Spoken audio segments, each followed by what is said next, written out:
Berada di pesisir selatan Banten, Sawarna menjadi destinasi wisata andalan di Kabupaten Lebak.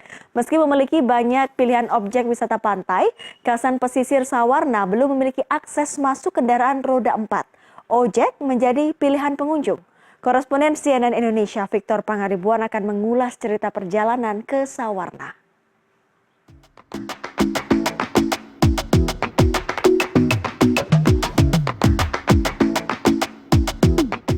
Sudah menjadi pemandangan biasa, jembatan kecil sepanjang 35 meter ini dilintasi oleh sepeda motor yang hilir mudik mengangkut penumpang. Jembatan ini adalah salah satu akses utama menuju objek wisata kawasan pesisir bernama Sawarna. Berlokasi di Kecamatan Bayah, Kabupaten Lebak, Banten, sedikitnya ada 9 objek wisata di Desa Sawarna. Mayoritas adalah pantai. Tiket masuknya Rp5.000 per orang. Ojek menjadi moda transportasi andalan ketika berwisata ke Sawarna.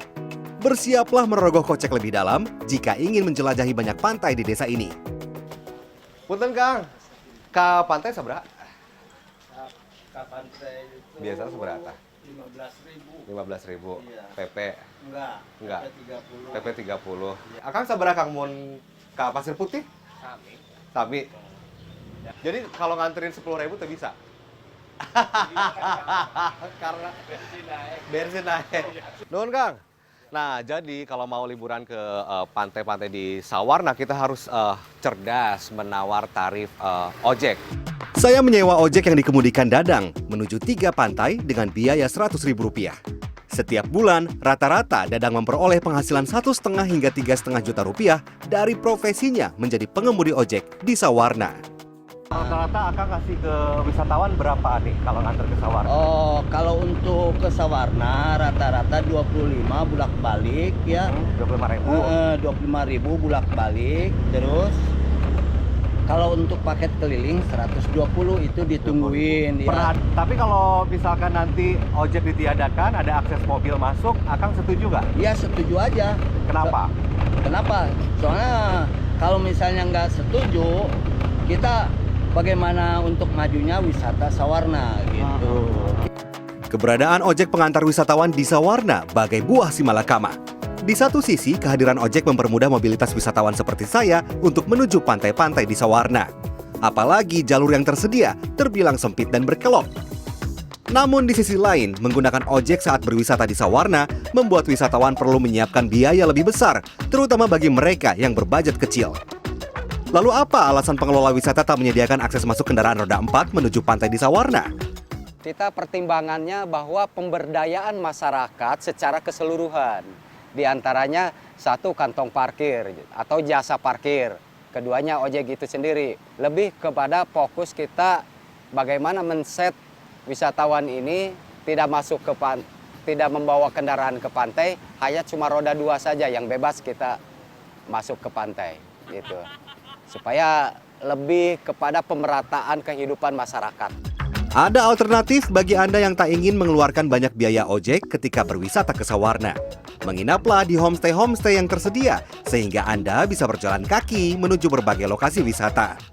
Jadi, di Desa Sawarna ini ada lebih dari 75 homestay. Nah, ini harga sewanya berkisar antara Rp400.000, ada juga yang 1,2 juta rupiah. Tapi harga ini tergantung dengan okupansi atau tingkat hunian homestay yang ada di sini ya.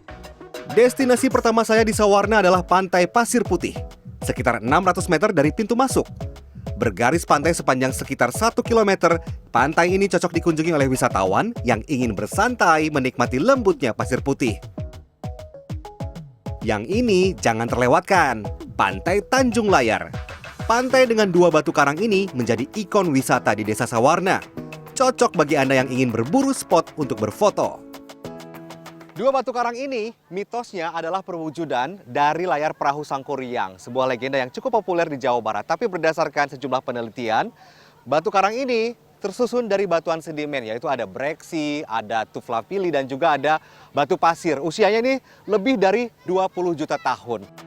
Ingin menikmati suasana pantai yang lebih tenang dan lengang, Legon Pari bisa menjadi pilihan ketika Anda berwisata ke Sawarna.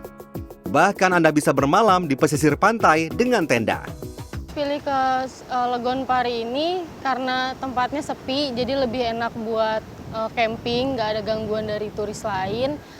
Agar liburan Anda di Sawarna nyaman dan menyenangkan, ada sejumlah tips yang bisa Anda lakukan.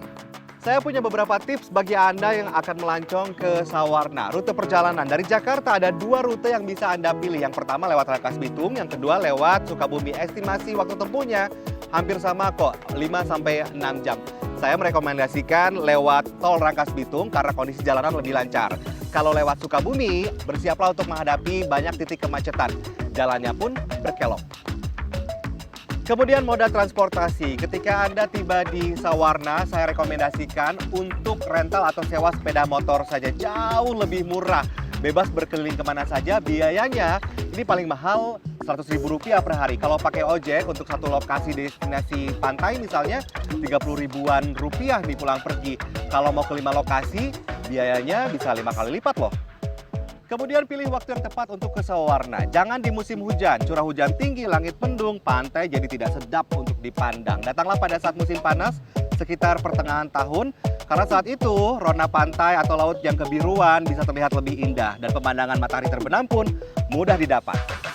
Terakhir, waspadai ombak pantai. Sawarna berada di pesisir selatan yang berhadapan langsung dengan Samudra Hindia. Ombaknya cenderung besar, cocok untuk peselancar, tapi untuk berenang cantik, pikir-pikir dulu ya. Bagaimana? Siap berlibur ke Sawarna? Let's go! Tim Liputan CNN Indonesia.